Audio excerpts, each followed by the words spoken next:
नमस्कार, SRB news देख रहे हैं आप। मैं हूं देवेंद्र कुशवाहा। कोरोना महामारी के बाद अब एक नई बीमारी सामने आ रही है जिसे ब्लैक फंगस के नाम से जाना जा रहा है। यह बीमारी ऐसी बीमारी है जिसे आप ये कह सकते हैं कि कोरोना को मात देकर के जो रोगी स्वस्थ हो रहे हैं उन पर ज्यादा अटैक कर रही है। यह बीमारी भी कम इम्यूनिटी वाले लोगों को ज्यादा प्रभावित कर रही है। यह ब्लैक फंगस धूल के कणों, मिट्टी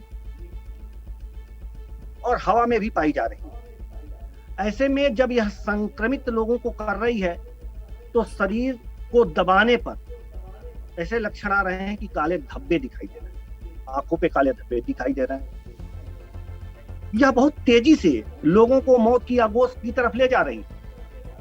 ऐसे में सरकार को क्या करना चाहिए और सरकार इस समय क्या कर रही है, इसी मुद्दे पर बात करने के लिए हमारे साथ उपस्थित हैं मनीष कुमार भारद्वाज जी, जो गढ़वाल विश्वविद्यालय में समाज शास्त्र के शोधार्थी।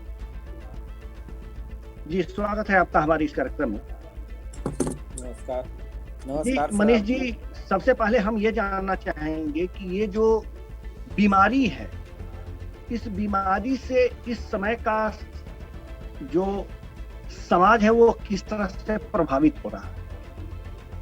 देखिए सर, हम सभी दर्शकों को ये बताना चाहते हैं, कहना चाहते हैं कि बेसिकली हम तो इसके एक्सपर्ट नहीं हैं, परंतु एक समाज शास्त्री और समाज शास्त्र और समाज कार्य विषय में शोध करने के कारण इन महामारियों के संदर्भ में जो थोड़ी बहुत हमें ज्ञान है, उससे मुझे यही पता चला है कि यह एक दुर्लभ बीमारी थी जो फंगस के कारण होती है, जो खास करके लोग जिनका इम्यूनिटी पावर काफी कम हो जाता है, ऐसे लोगों को यह बीमारी जो है पकड़ रही है।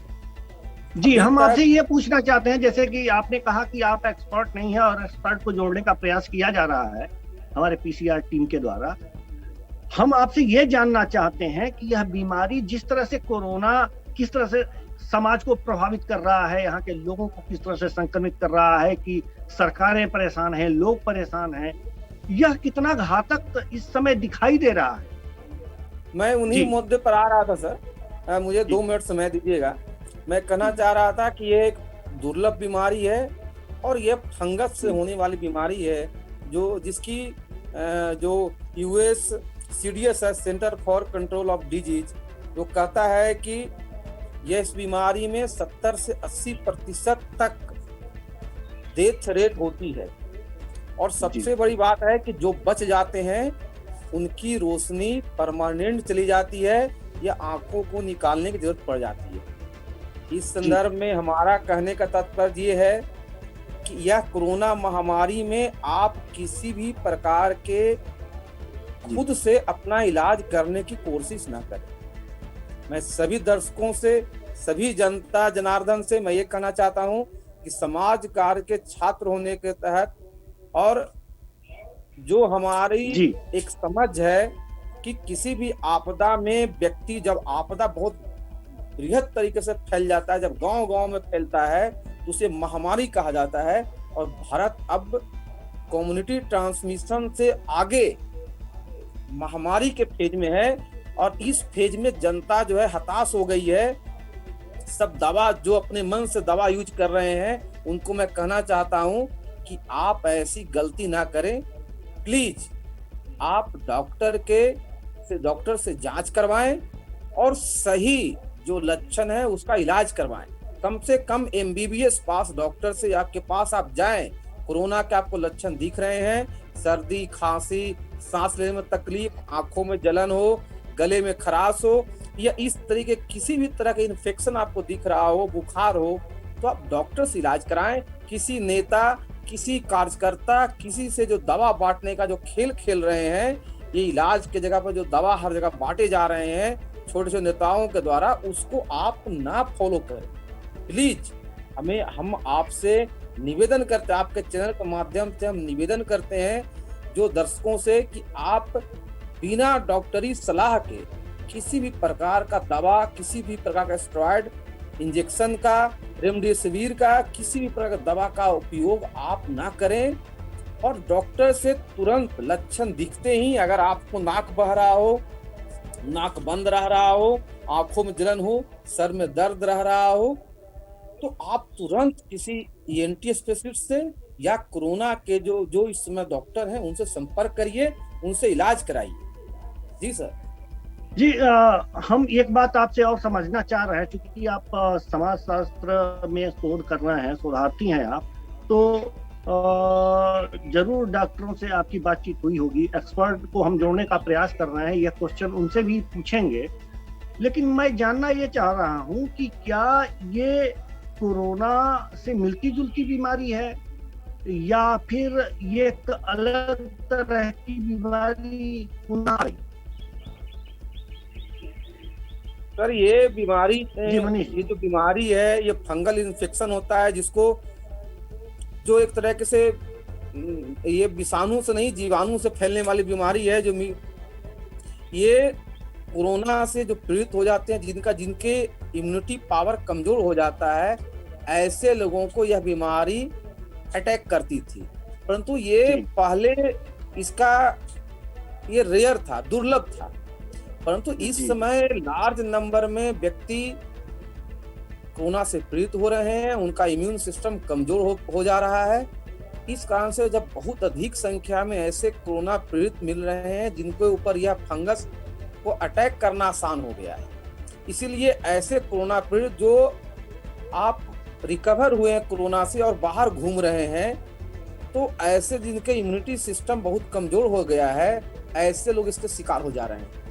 या पोस्ट कोविड सिम्टम, कोरोना से बचने के बाद आपको इस बीमारी से आप पीड़ित हो सकते हैं, जिसका लक्षण है कि दर्द रहना, आंखों में जलन होना, आंख से गंदगी ज्यादा निकलना, और गले में खराश रहना, नाक बंद रहना और सर दर्द रहना।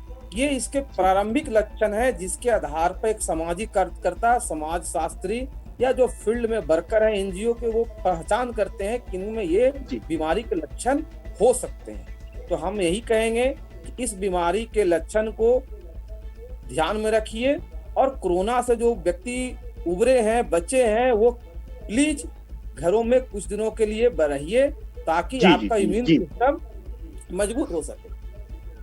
जी मनीष जी, एक बात और कि आखिर इस समय जो कोरोना से पीड़ित हैं, जैसा कि आप बता रहे हैं कि जो कोरोना से संक्रमित व्यक्ति हैं और वो ठीक हो चुके हैं, उनको ये बीमारी ज्यादा प्रभावित कर रही है, उनको बीमारी ये जल्दी ही पकड़ रही है। ऐसे में सरकार को क्या करना चाहिए, क्या कदम उठाने चाहिए जो कोरोना के पेशेंट हैं उनके लिए, की इम्यूनिटी कम है और जो फंगस उनको प्रभावित कर सकता है, यह ब्लैक फंगस, तो उनके लिए सरकार ने क्या उपाय कर रखे हैं, दवा की क्या स्थितियां हैं इस समय? जी देखिए सर, समाज देखिए इस समय मैंने पिछले बार भी आपके चैनल पे कहा था कि यह महामारी है, और महामारी में जुगनू के भरोसे आप उजाला नहीं फैला सकते हैं, आपको मशाल जलाना ही होगा।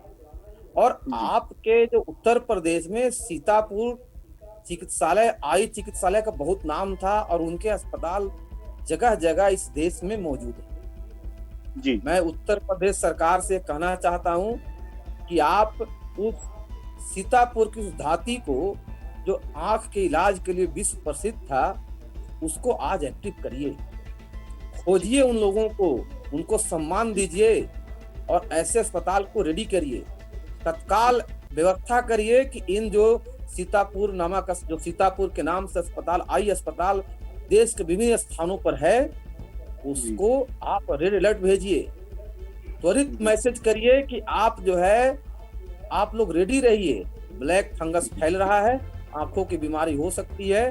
तो आप इन अस्पतालों को ईएनटी स्पेशलिस्ट जो डॉक्टर हैं, आंखों के डॉक्टर हैं, उनको तुरंत अलर्ट भेजिए, इमरजेंसी मैसेज भेजिए कि आप अलर्ट हो जाइए।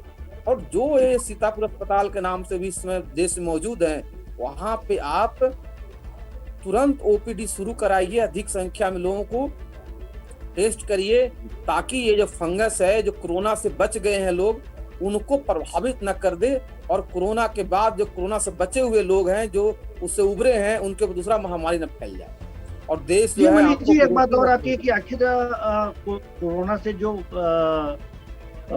कोरोना को मात देकर जो स्वस्थ हुए लोग हैं, उनको खुद क्या क्या सावधानियां रखनी चाहिए? सर जहां तक देखिए, मैं भी पिछले महीने ही कोरोना से उभरा हूं, तो मेरे पास जो अनुभव है, मैं अनुभव शेयर करता हूं कि खास करके आप जो है अपने भोजन में जो अंकुरित चीज खाएं, अधिक से अधिक सिट्रिक फलों का सेवन करें, और कम से कम लोगों से संपर्क में रहें, और कम से कम आप 20 दिनों तक लोगों से आइसोलेट रहने की कोशिश करें, कम से कम बाहर निकलें, और किसी भी प्रकार के आप दवा का उपयोग जो है बिना सलाह के ना लें। प्रोटीन का, हाई प्रोटीन जो है आप खान पान में दाल और विभिन्न तरह के विटामिन, इसका उपयोग करिए।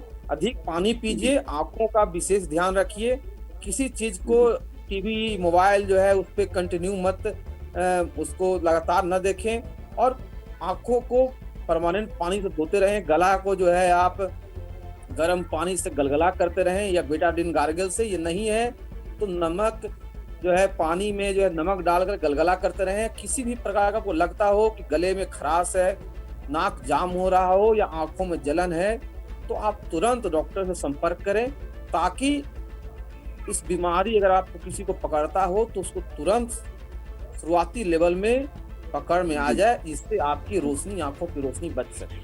हम तो जी यही कहेंगे। मनीष जी, एक चीज और हम जानना चाहेंगे, जैसे कि ये जो ब्लैक फंगस है वो धूल मिट्टी में ज्यादा ही पाया जाता है। ऐसे में धूल मिट्टी से बचने के लिए आखिर लोग क्या करें? देखिए, शहरों में धूल मिट्टी से तो बचा जा सकता है, एक तरह से कहा जाता है, लेकिन गांव में, जैसे कि गांव में भी कोरोना से संक्रमित मरीज हैं, वो भी स्वस्थ हो रहे हैं, तो ब्लैक फंगस चूंकि गांव में धूल मिट्टी ही ज्यादा होती है, ऐसे में धूल मिट्टी से बचने के लिए क्या उपाय करने चाहिए लोगों को? सर देखिए, ये महामारी का समय है, जीवन बचाना ही लक्ष्य है, और आपको अगर जीवन बचाना है, अपना जीवन आप मूल्यवान समझते हैं, अपनी आंखों को बचाना चाहते हैं, तो आपको कुछ न कुछ तो वर्जित करना ही होगा। गर्मी का मौसम है, इस समय तो खेती हो रही है, और ना ही बहुत ज्यादा कृषि कार्य हो रहे हैं। नहीं, तो अब जैसे कि आज जिलों में बंदी है, तो हम तो यही कहेंगे कि आप कम से कम गांव बाहर में निकलिए। देखिए, आज से आपको बताएं कि गांव में आज अक्षय तृतीया मनाई जा रही है। खेत का, भूमि का लोग जो किसान होते हैं वो जा करके पूजन करते हैं आज ही के दिन, और आज के बाद से खेत की जुताई, उसकी गुड़ाई, ये सारी चीजें शुरू हो जाती हैं। ऐसे में जो गांव में लोग हैं वो धूल मिट्टी से किस तरह से बचें, ये उपाय मैं जानना चाहता हूँ। सर देखिए, इस बार ये जो बीमारी है कोरोना, तो एक तरीके से कहिए कि महामारी थी। ये महामारी नहीं है, लेकिन इसमें सावधानी की बहुत जरूरत होती है। अगर समाज को जागरूक नहीं करेंगे, ये जागरूकता अगर हम इसमें नहीं फैलाएंगे, तो देश की बहुत सालों की दृष्टि चली जाएगी। ये जागरूकता फैलाने की जरूरी है, क्योंकि व्यक्ति गांव में बहुत ही, ऐसे आजकल कंजरवाइटिस फैलता था, तो लोग जो है गर्मी के दिनों में कंजरवाइटिस फैला, तो लोग उसको कहते थे कि छोटे से पीच की एक दवा आती थी, उसको आंख में लगा लेते थे, और लोग कहते कि ठीक हो जाएगा 2 दिन 4 दिनों में। लेकिन इस समय ये जो ब्लैक फंगस है, ये बहुत खतरनाक है। उसी का एक तरीके से म्यूटेट वेरिएंट है, और वो उससे मिलता जुलता है, दोनों के लक्षण एक जैसे हैं। हम तो यही कहना चाहेंगे, कहीं भी आप जो है, तो जैसे ही आपके आंखों में दर्द हो या इस तरीके की दिक्कत हो, आप चश्मा को उपयोग करिए, विशेष लाइट में मत जाइए, अधिक लोगों से संपर्क मत करिए, क्योंकि ये आपस में एक दूसरे से फैलता है। जिसकी इम्यूनिटी कमजोर होगी उसको ये पकड़ लेगा। तो कोरोना से जो लोग उभरे हैं, वो कुछ दिनों तक अपने आप को सेफ करिए, भीड़ मत लगाइए, आप जो है किसी भी तरीके का सार्वजनिक कार्यक्रम मत करिए, कुछ दिनों तक टाल दीजिए, और कुछ दिनों तक आप जो है गैदरिंग मत करिए। धार्मिक कार्यक्रम मत करिए, कृषि कार्य करते हैं तो बहुत सेफ्टी से रहिए, जो मजबूत आदमी है वो करे, जो सबसे वृद्ध आदमी है उनको इन कामों में, हैजार्डस कामों में, धूल मिट्टी के कामों में ना लगाइए। यही हम जनता से कहना चाहते हैं, क्योंकि और अगर बाहर निकले या सड़क पे निकले तो मास्क तो जरूरी है ही, तो मास्क का भी यूज करते रहे। आँख को आप धोते रहें, और आँख में किसी भी प्रकार की समस्या होती हो, गला में दिक्कत होती है, आप तुरंत ईएनटी डॉक्टर से संपर्क करिए। जी जी मनीष जी, इस तमाम जानकारी के लिए और बातचीत के लिए आपका बहुत बहुत धन्यवाद। तो कुल मिलाकर के देखा जा रहा है कि कोरोना के बाद एक ब्लैक फंगस आ गया है जो लोगों की जान लेने पर तुला हुआ है। ऐसे में इससे भी बचने की जरूरत है। और सबसे बड़ी बात यह है कि जो कोरोना से संक्रमित हो चुके मरीज हैं और जो स्वस्थ हो चुके हैं, कोरोना को मात दे चुके हैं, उनको ब्लैक फंगस होने का यानी कि संक्रमित करने का ज्यादा ही संभावना है। ऐसे में उन लोगों को भी बचना चाहिए। और एक बात और कि जो यह फंगस है, यह धूल मिट्टी के कणों में पाया जाता है, गोबर वाले जो खाद हैं उसमें भी पाया जाता है, और धूल मिट्टी में जैसे कि ज्यादा पाया जाता है। तो उससे बचने का प्रयास करें, मास्क का प्रयोग। तो फिलहाल इस कार्यक्रम में इतना ही। मुझे दीजिए इजाजत। नमस्कार।